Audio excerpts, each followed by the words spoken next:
Good day and welcome to this Risk Readiness webinar. I'm Carly Edmondson, Senior Product Manager of Business Solutions at the Risk Management Association.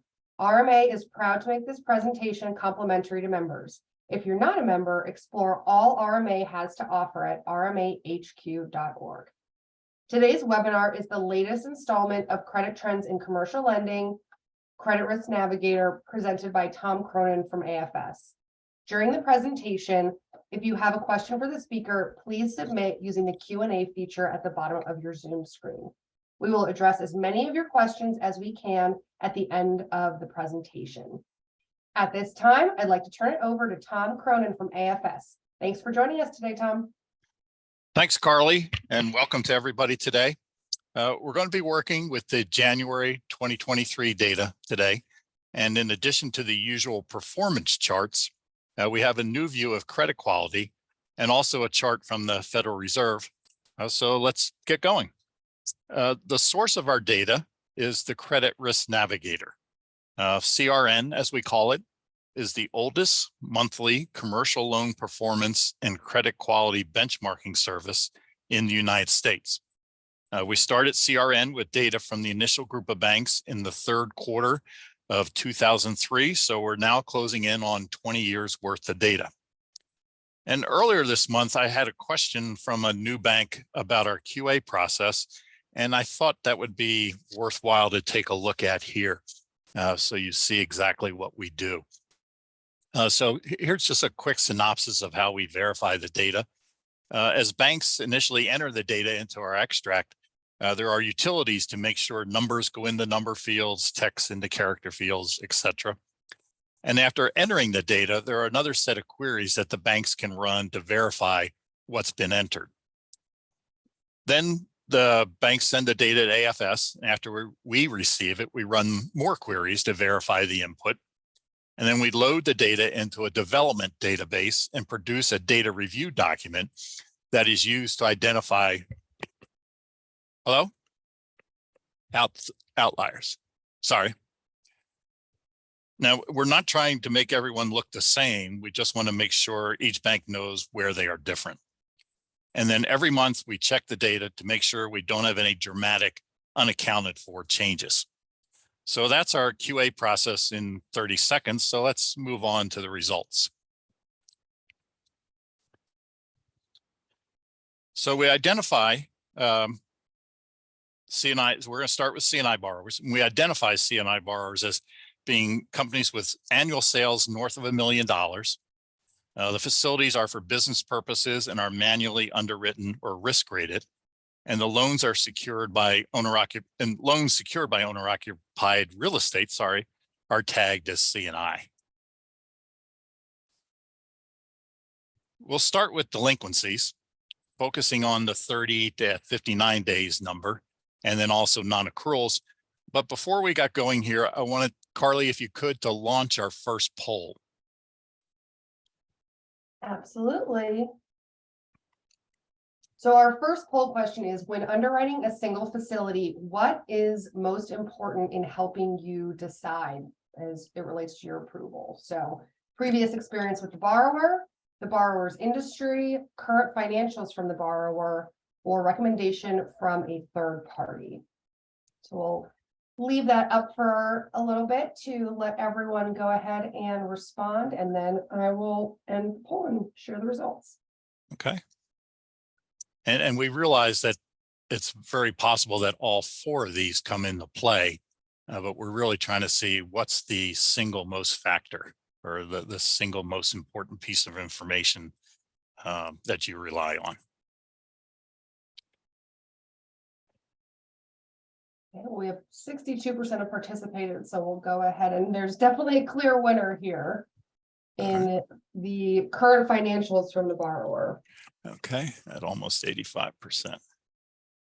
Make a note of that. All right.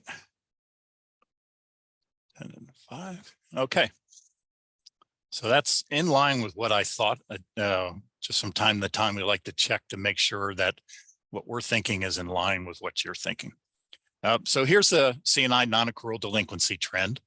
And The dark line is non-accruals, and then the light green is the past dues and down there. So I want to start with the delinquencies and focus on the 30 to 59 days number. And again, that's the light green. Last month, which is December 2022, most of the banks in Credit Risk Navigator expended considerable effort to clean up their delinquencies. But from what we're seeing here in January, that was a one-time event, as delinquencies are back up, almost doubling last month's level. And Carly and I had talked about this last week, and we expect this will follow the pattern that we've been experiencing for quite some time now. You can see the ups and downs, the ups usually being in the intra-quarter months, January, February, example, April, May, and then down at quarter end. And this matter to attribute this theory or what to Brad Cunningham at Commerce Bank. Brad, it still looks like this is playing out. Looking at non-accruals, this is the fourth straight month that we've been at 0.55%. And we've been in the 50s since the beginning of the year, beginning of 2022. So we're fully recovered from COVID and the energy issues that we saw in 16, 17.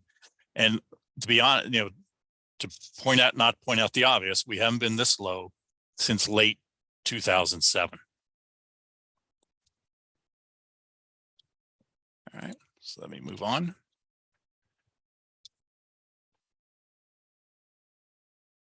Let me go back up a page.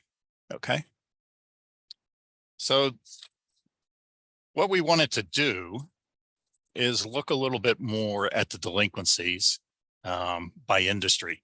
Now, normally, because the delinquencies fluctuate so wildly every month, I don't do this. I don't take a look at month-to-month changes. But because it almost doubled, I thought it'd be worthwhile to take a look at what happened. And I also wanted to see if the uptick was restricted to just a few sectors or overall, just kind of get a feel for what was there. So to create this chart, we took the percent past due for January and subtracted the percent past due for December. So a positive result, which you see down here at the bottom of the chart, is bad, or a deterioration in the past due ratio. A negative result up there at the top in the gold is good. It's an improvement in the past due ratio. And you can see that the increase in past dues is prevalent in more than half of the sectors. Leading the way is 11 agriculture and 52 finance and insurance, both with a 1 month change of 1% or higher. And we're also seeing significant increases for 56 admin. And within there, that's that office support area that we've mentioned before.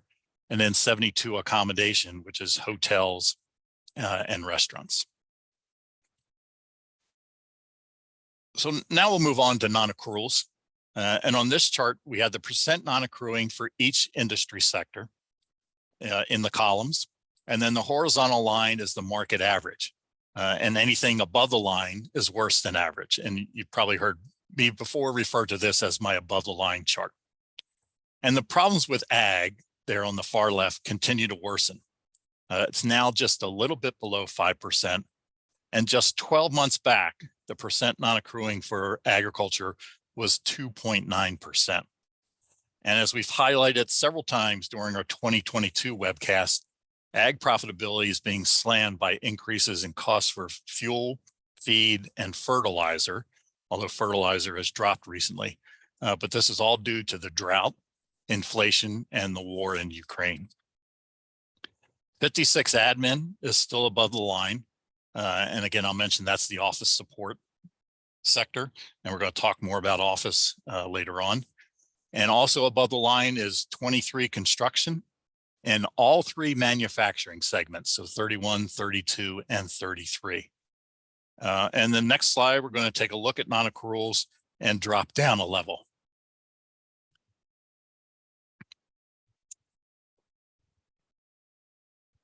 So in creating this funnel chart, we've pulled the percent non-accruing for every 3-digit NAICS code. Within CRN, we have the ability to look at data all the way down to the 6-digit NAICS level. Most of the data you see that we present are at the 2-digit. Here we've dropped a little bit lower to the 3-digit to give you a little more detail. And then in doing this, in pulling these 3 digits, I did remove a few subsectors that did not have a representative amount of outstandings. I wanted these to have some relevancy, if you would. And so what's displayed are the 10 worst subsectors. And crop production is far and away the worst subsector. As we just mentioned, the increase in expenses is more than offsetting any increase in income received from higher prices. And I also point out that 4 of the top 10 here are in manufacturing. And we've mentioned this because we've mentioned that this is significant because problems with manufacturing often precede even more widespread issues. This chart is set up as the same way as the chart for non-accruals by industry, the horizontal line representing the all USA average. And then there's a column for every region. And in CRN with C&I loans, we look at the location of the borrower, not the bank. So if you made a loan to FedEx, that would come in as being in Tennessee. Again, if the column is above the line, that region is performing worse than average. And the Eastern Midwest on the far left is now the worst performing region. And within the Eastern Midwest, we're seeing elevated non-accrual levels for 33 manufacturing, specifically aerospace manufacturing, 62 health, doctor's office and nursing homes, which we've talked about in the past, still having issues from the COVID, and then 42 manufacturing of furniture. The Western Midwest on the far right end is the best performing region. And the usual hotspots of agriculture and admin that we see on the other charts are actually doing very well in these states. So here's our new look at credit quality. And with this slide, we're looking at just new loans. That is loans that were originated in the months shown below. So you see January, February, March, although they're not labeled in April, et cetera. So those are loans that were made in that month. And it's based on the RMA 10-point scale, and which goes as follows. Investment grade is loans that are risk rated 1 through 3. Pass are risk rated 4 through 5. Low pass are loans risk rated 6. And then speculative is anything that's 7 through 10, which also has the nomenclature of special mention, substandard, doubtful, and loss. And this slide, as I mentioned, is for C&I loans. We're going to look at CRE in a little bit. And what I think we're seeing here are just some gentle shifts in the mix. Investment grade, the blue is up just a little bit, as is low pass, the green, so 14 to 16. And these movements have basically come at the expense of pass credits, which dropped about 250 basis points. And again, we're going to reference this when we look at the CRE data, and I'm not going to spoil it for you now, but you'll see a marked difference between these two. So one last C&I chart and one last above the line chart. As we have here, we have the percent criticized for each 2-digit NAICS code. As a reminder, a criticized definition is borrowers risk rated 7 through 10. So special mention, substandard, doubtful, and loss. Pardon me.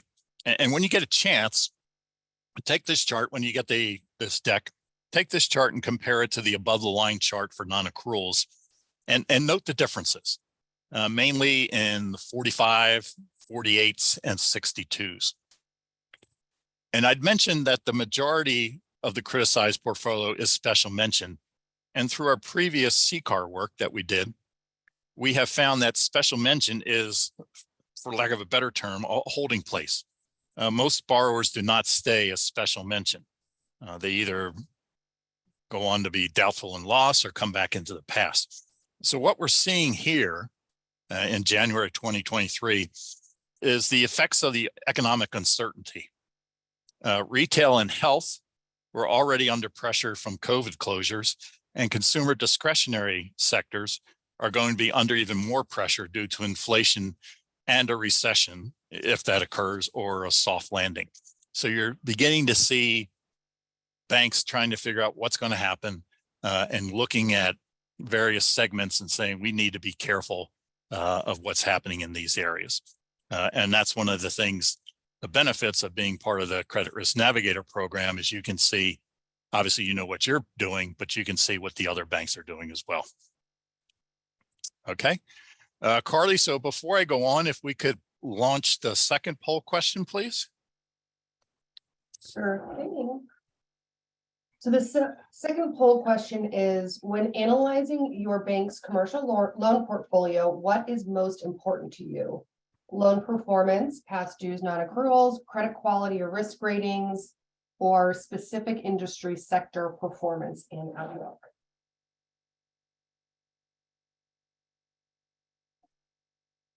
Okay.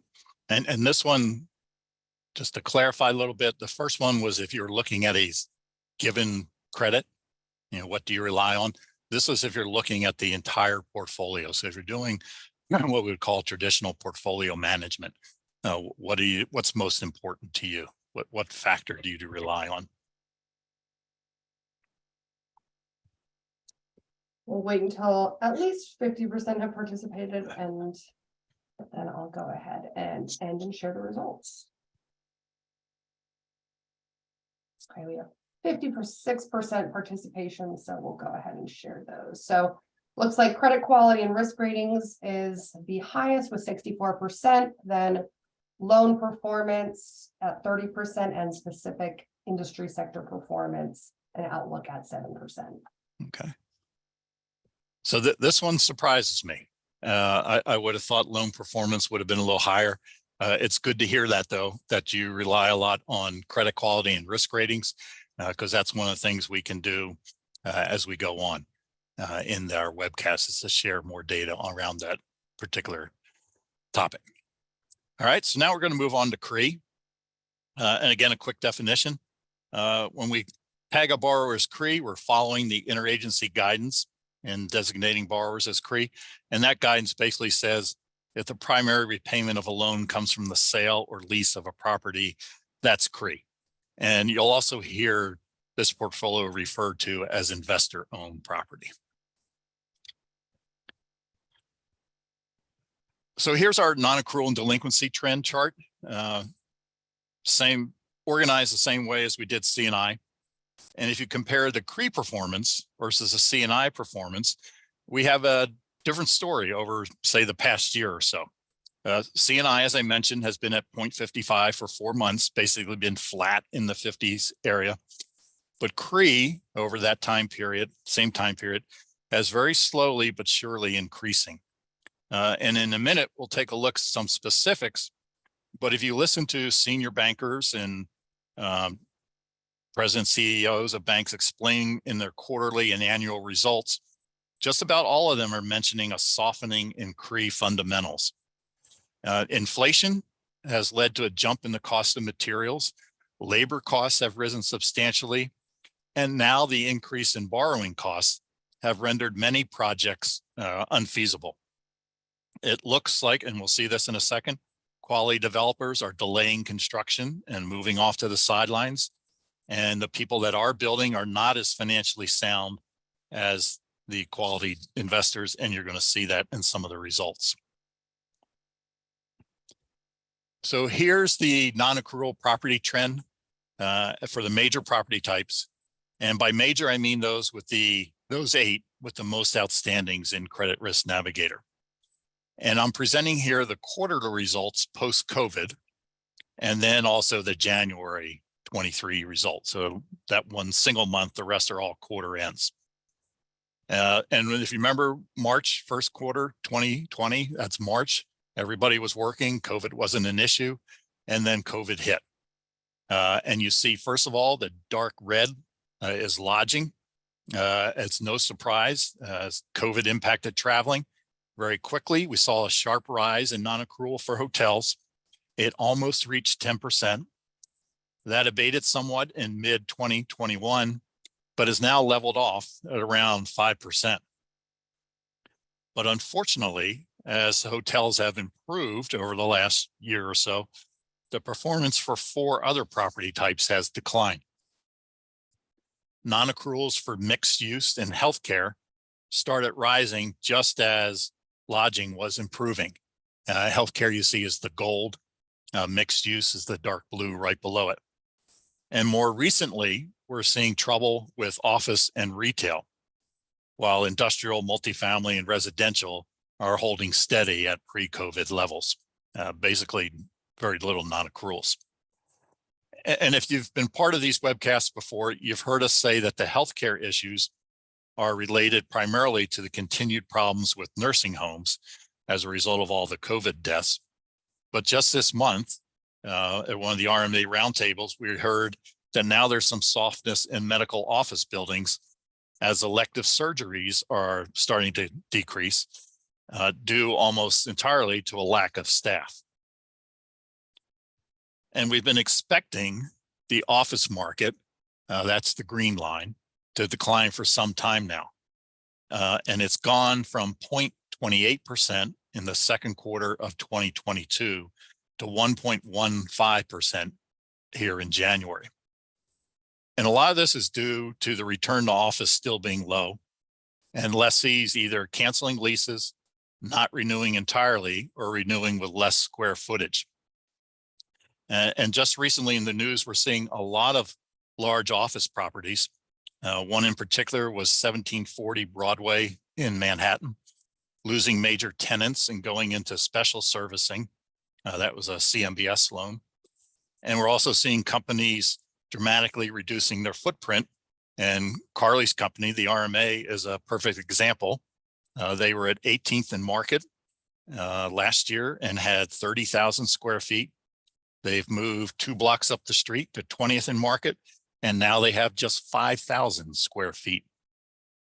We're also seeing problems that was just announced today that the Bank of America Tower on California Street in San Francisco, which has a loan of, I think, $1.2 billion, has been put on the watch list. So it's not a good sign, a good time for office buildings. We also, you've heard us time to time talk about the Castle Systems Back to Work Barometer, which checks key card access to buildings. And that's still basically below 50%, pardon me, for most cities. So people just aren't going back to the office. The leases that were expiring in record numbers in 2022 are not being renewed, and office properties are looking to begin to have some issues. Pardon me. So we showed this same chart for C&I new loans. Here it is for CRE loans. And once again, there's a big difference between the two. And I think if you take anything away from today, it would be that you have your C&I loans are, with a few exceptions like ag, are basically leveled off and doing fine. CRE is an issue. And you have a couple sectors within CRE that are having problems. So the soft movement, as I called it, was C&I. Here we have some dramatic shifts. Loans to investment grade borrowers, which is the dark blue at the bottom, have dropped, and loans to low pass borrowers have jumped. And the investment grade went from 41% to 26%, and the low pass went from 17 to 30.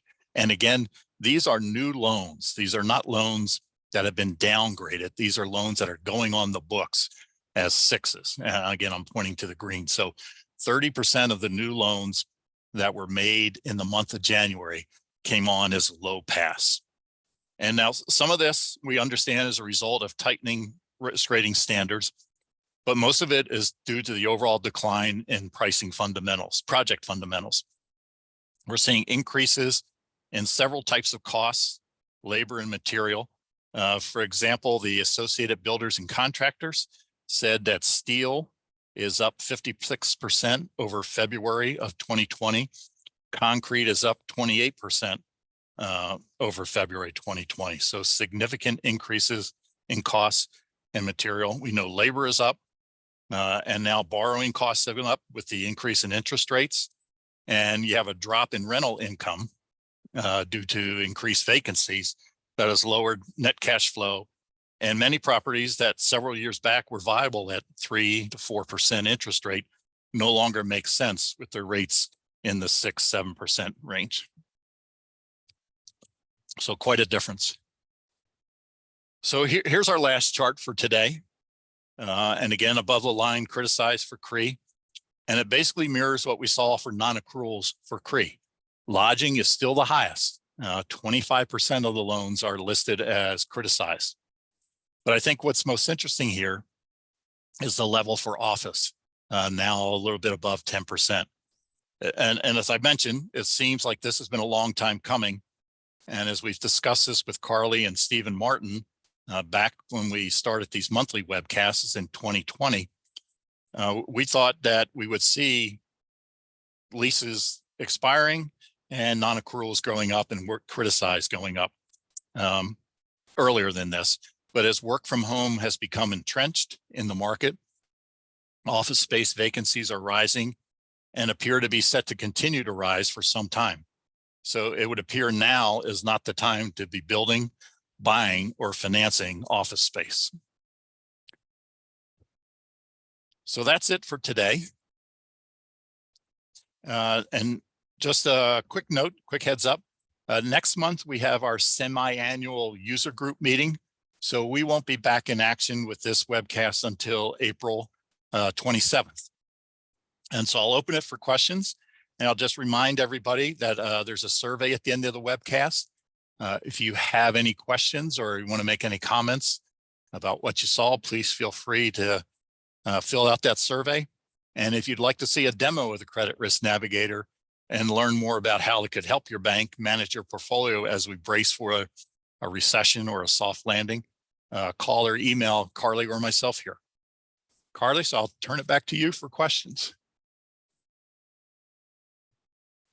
Please go ahead and use the Q&A box if you do have any questions, and we would be happy to answer those for you. Yep. There's not any right now, so I'll Okay. in a second just in case they do have any specific questions, but definitely do. Oh, sorry. I think I left off one more poll, didn't I? Yes, I did. Yes. I did realize that actually. So we have one last poll while you guys can think about any questions that you might have. And that is, which commercial real estate property type concerns you the most as we conclude the first quarter of 2023? So we have a few options here: retail, lodging, office, multifamily, residential, industrial, or medical. So we'll give everyone the chance to, although we may have looking at the results. I think your insights, Tom, may have kind of the lead people down the path. Probably, yeah. We forgot to put this one, so probably could have done it beforehand. But go ahead and end and share results. Kind of as expected, office is definitely the highest up there. Would be interested to know if the results would have been different prior to your insights. But then we have retail, residential, and medical are tied there, then lodging and multifamily. I apologize for forgetting that. I kind of let the cat out of the bag there. So we did have two questions come in during that time, so that actually worked out nicely. And our first question is, are there any markets where office is doing well? So that, Diane, I'll take a look at that. If you could shoot me an email with that question, my email address is here. I'll take a look. We have the ability to look at obviously regional level and then state and CBSA. Carly and I actually talked about this earlier. Carly's in the Texas market and things seem to be doing okay down there. I'm in the Philadelphia market. I think we're all right, although I'm in an office park that's probably 60–70% full. And I think the downtown areas are even worse. But if you would send me an email, I'll do some more research on that and get back to you with a definite answer. And if anybody else would like to see that, please send an email as well, asking for that information. Great. Well, that is definitely kind of shameless plug for Credit Risk Navigator. Is you can get all that information and more as subscribers. So we have another question, which is how do the CNI and CRE risk composition trends compare over the last several years? Have we as an industry been taking on more risky loans for some time, or has it been concentrated in CRE new origination asset quality decline in the last year? So Zarek, a very interesting question. So what we saw, and again, not to plug CRN, but this is very obvious when you look at the CRN, some of the CRN charts. Up until the recession, the CNI loans tended to be riskier than the CRE loans. Coming out of, actually coming, up until that time, coming out of the recession, the CNI portfolio got very pristine. And you can look in the CRN data and see that a lot of banks jettisoned a lot of their smaller loans, which obviously had been more risky. They got out of, in 2017 timeframe, a lot of the oil and gas portfolios, even the banks in the Texas area. So you did a lot of work on the CNI side with what one bank called de-risking. CRE, on the other hand, since the coming out of the recession, the non-accrual level and the performance level was doing really well. It was almost so much better. It was a lot better than CNI. And historically, if you think about it, CRE is usually worse than CNI. But coming out of the recession, CRE was doing really well until COVID hit. And then you had the shock to the lodging. And now that lodging's starting to come back down, you're seeing the shock to office buildings. And a little bit on retail. Retail's still hanging in there, but now we're seeing it hitting office buildings. And everything that I'm reading and hearing from people, the outlook for office buildings is not very good.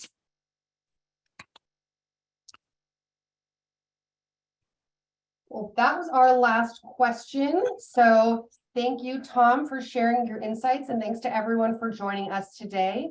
We look forward to having you at our next session on credit trends. Also, if you were unable to join one of our prior live demos we did one that was on the user interface for Credit Risk Navigator. Definitely recommend you watch that on demand by visiting rmahq.org.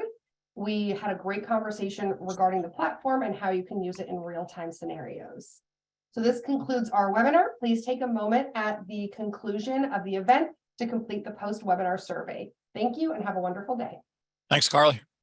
Thank you.